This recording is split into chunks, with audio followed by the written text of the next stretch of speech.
The day has finally arrived. I've been streaming for 5 years, which is the same number of WCW Championships I remember Booker T winning. I guess I need to come up with the signature move so that I can be a five-time WCW champion. While I work on that, here's the Stream and Review 2021. 2021 marks another year of growth on the Twitch side, and I even went back to spending money on the stream again, working over 100 bones for some enjoyable emotes to add to the collection. Having picked up a job again, I could afford the investment of some resources. And here's the graphs on how the Twitch year looked. I stayed faithful to my style of streaming and despite some complications along the way, remained somewhat consistent. I introduced myself to Final Fantasy XIV at the end of June and saw a new gateway of potential there. For me, it was just an experiment and one bound to end, but it offered a good chunk of fun across the many avenues I move in. The game stats breakdown are up next, so here's how genres did in 2021. RPGs continue to be one of my most played and as such, bring in the bulk of everything. And yet, as usual, tactics games like to let everyone know that they're still the bomb diggity. The surprises here are certainly MMOs and 4X, the former being a 52-day sprint across Final Fantasy XIV's content up until the end of Stormblood. The latter being Endless Space 2, which ended up being one of the most consistent games for me in the viewership scale. For platforms, PC saw a massive swing as I saw the opportunity to play many fun and exciting titles I would otherwise play on console. As we previously saw, Final Fantasy XIV makes up nearly 50% of the PC's performance on this chart, making it a top contender for the most influential game I've played on stream ever. With all that said, it's nice to see PC gaming getting more recognition nowadays. For a brand new metric, here's how each day of the week performed. Sure, it's relatively even across the board and doesn't provide anything truly insightful, but Tuesdays sure are falling behind, aren't they? Stream length is up next, and once again, the count is pretty close and long streams continue to be the better option. I've also added the performance of E3 shows, something I've been tracking but never added. For game releases, it was a strangely even distribution on how things played out as far as game count goes. New and old mirroring each other, recent and old doing the same, and modern bridging the gap.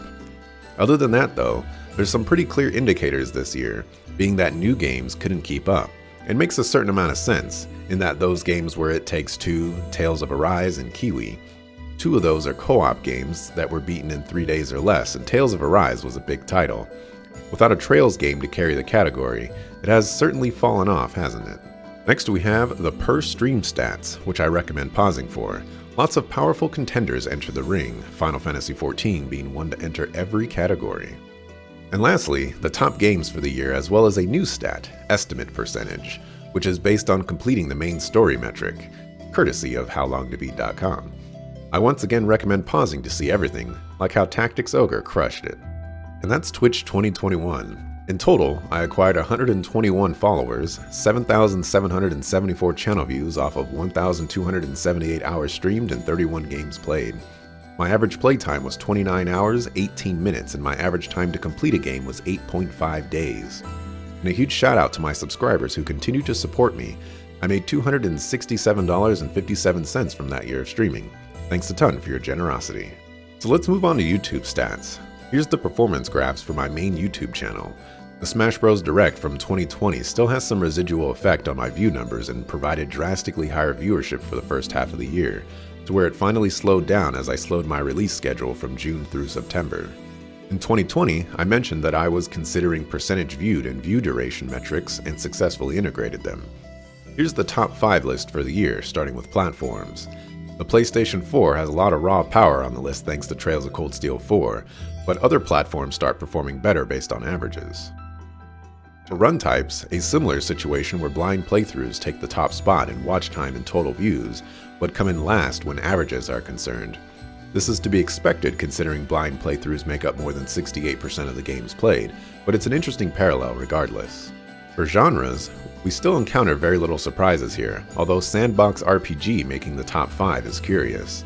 That game is Dragon Quest Builders 2, and not one I would expect to see get that kind of traction after so many years since its release. Or perhaps it's more accurate to say the other genres underperformed. Who knows? For release types, new games receive a similar treatment we've seen before, except that in this case, old games stay consistent in second place. It does make me wonder what it is about old and retro games that cause this type of impact. But once again, Trails of Cold Steel probably influences these numbers a great deal. Now that the sample size is a little bigger and there's more data to work with, VOD length continues to be a curious stat to see. 1-hour videos continue to be a dominant force in watch time and total views thanks to the amount of games in the category, but there's a lot of value in the 30-minute videos as far as the algorithm goes. The average view duration of 30-minute videos make up around 25% of the category, while 1-hour videos make up just 15%. For individual game performance, Trails of Cold Steel 4 reigns supreme in watch time and total views in 2021, but the curious one here is Grandia coming in at second. I didn't really expect that to be one of the games people latched onto. I also made the decision to separate my Let's Play videos from my hobby videos and launched a new channel in 2021. Conveniently, that's where you're watching this video, so let's briefly look at that information surrounding that channel. For reference, I made this decision because I post a lot of Let's Play videos on my original channel, and while people did view them, I feared those hobby videos would get easily lost. So while it'll take a while to get off the ground, this allows me to separate the metrics and see what works. And that's all of YouTube. I still need to do something about the Gaming Cardinal Sin videos that still aren't done, but in some ways, I'm conducting research for them slowly. Someday, they will exist. Maybe. In total, the Let's Play channel earned 161 subscribers, 88,419 channel views, and 1,055 videos published. My average days to publish a completed Let's Play was 16 days, and the average number of videos per Let's Play was 41.3. For the hobby channel, it earned 16 subscribers, 542 channel views, and 145 uploads, which counts re-uploading all the videos I had on the Let's Play channel, plus new ones.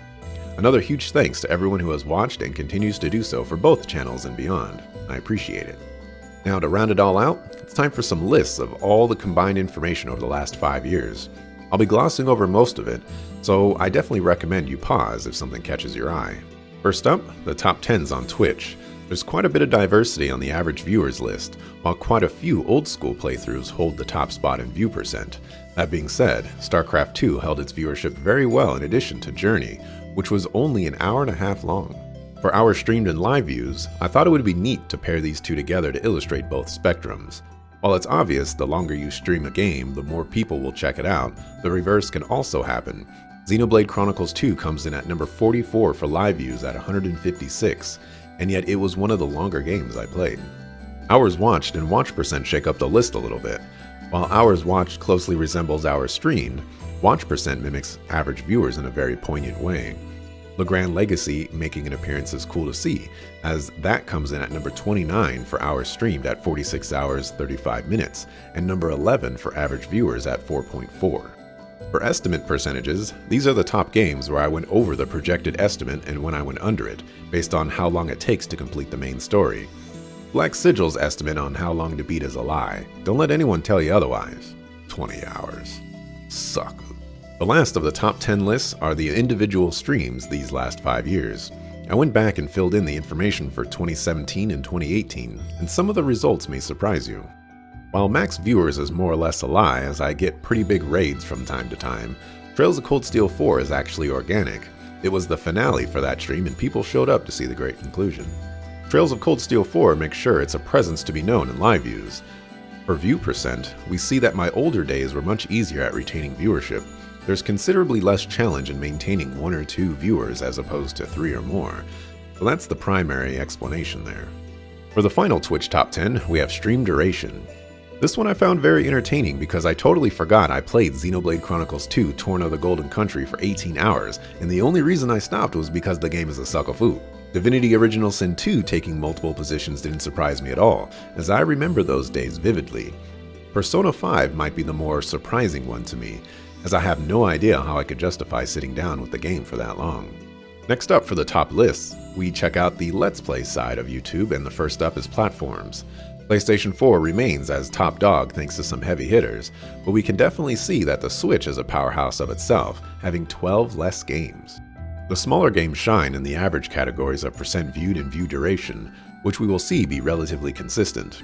With less eyes and more people watching to the end, the number of games played becomes a detriment the higher the number gets. And yet, PC squeaks its way on the list anyways. Run types are the next category, and not much has changed here. It's no surprise to anyone that my blind playthroughs are the most watched. That being said, semi-blind games have a strong presence in the averages, so that's cool. Following up on run types is genres. RPGs continue to be a powerhouse, but there are still some crazy games on this list. Sandbox RPG is Dragon Quest Builders 2 and roguelike is Pokemon Mystery Dungeon Explorers of Sky. Very interesting to see those games break the top 10 on their own. With percent viewed and view duration, we see a little bit of a shakeup. Pikmin 1 takes the top spot in both categories, and I can only assume Dante just wanted to watch my playthrough multiple times. Thanks, Dante. But on view duration, RPG takes third, which certainly throws a wrench into things. Despite more than 75% of all games I've played being an hour or more on average for their videos, this strikes me as odd. Release types are next, which are calculated by the date they released, not the date they were published. New games hold a commanding lead in watch time and views, but that being said, Trails of Cold Steel 3 and 4 account for 43% of new games' watch time and total views. Crazy stuff. Percent viewed and view duration show a different story, however. New releases fail to keep people engaged for long periods of time, which gets progressively less of an issue the further back in time we go. The experiment on 1-hour videos versus 30-minute videos continues, and while not being incredibly conclusive, it does seem like 30-minute videos are the better option. Despite the view duration being higher on 1-hour videos, the percentage viewed of 30-minute videos is more significant, as once again, the algorithm plays a big part there. The last category is the top 10 games of all time, and this is where we can see Xenoblade Chronicles 2 has finally been dethroned from watch time and total views. It certainly makes me wonder what type of game could overtake Trails of Cold Steel 4, as that community seemed to be entrenched with me for its release. For percent viewed and view duration, I'm actually pleasantly surprised. While many of these games fail to make a significant impact elsewhere, this tells me that the older games really do keep people engaged. Now we are moving on to the last section, which are the final Twitch stats. These are pulled from my stream data and serve to encompass the remaining charts. First up is run types, which shockingly show a lot of similarities. Even though blind games are plentiful, they don't stand out as much as you would think. Game releases are next and show another trend that new games are typically undesirable, especially in the RPG department. The older a game gets, the more impactful your viewership is, which is something you can definitely see all across Twitch. Stream length is next. I've been transitioning to longer streams as of late since I have the time, and I certainly feel like they are the more enjoyable of the two. I added E3 shows for the fun of it here as well, mostly to get an early look at how they performed, but also out of genuine curiosity. Days of the week, a new metric I added for fun, basically shows a whole lot of nothing, but when you have random stats floating around, why not show them? Pause if you're interested. Following that up is platform info. It fascinates me how the PlayStation 3 has been done so dirty, or how the Switch really trails behind. I also thought it was interesting to see how many Switch games I played. Doesn't feel like 18. Genres is the last set I have, which is kinda getting out of control. With the inclusion of 2017 and 2018's data, several more additions found their way on here and have proven to be complete duds back then. If I played Heroes of the Storm today, I'm sure I could muster up more than one view. I believe. And that, everyone, is the Stream and Review 2021, while also encapsulating the 5 years I've been around. Thank you to everyone who chose to share in the experience, and I hope to see you again for another year of stats. I want to thank my co-hosts Dante, Rot, Cynesis, Jeff, Ken, and Crayson for another year of E3 and the Game Awards shenanigans, and I greatly look forward to what 2022 has in store. Thanks for watching, appreciate it, see you on the next video. Peace. And it actually maintains its structure all throughout the Sokofu. Sokofu! Sokofu. Sokofu airplane, man, come on. So this is me adding an out. Sokofu airplanes, always flying over my house. I need you to stop. Thank you very much. What were your favorite tracks from this OST? I've earned one additional. Come on, that's like the bread and butter. How I mess up on that? However, the scenes the character sees are few and. Okay. Gotta make sure I was recording right there. Sometimes you just have those moments and you just like, yo, man, I had some good takes on this, and I need those. I need those. I was on a roll. The final streamer. Sucker fool. we can gain a better... Wow. Better.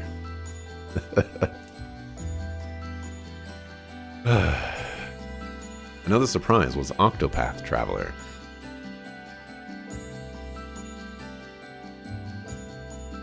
We'll redo that one. I had an itch on my nose.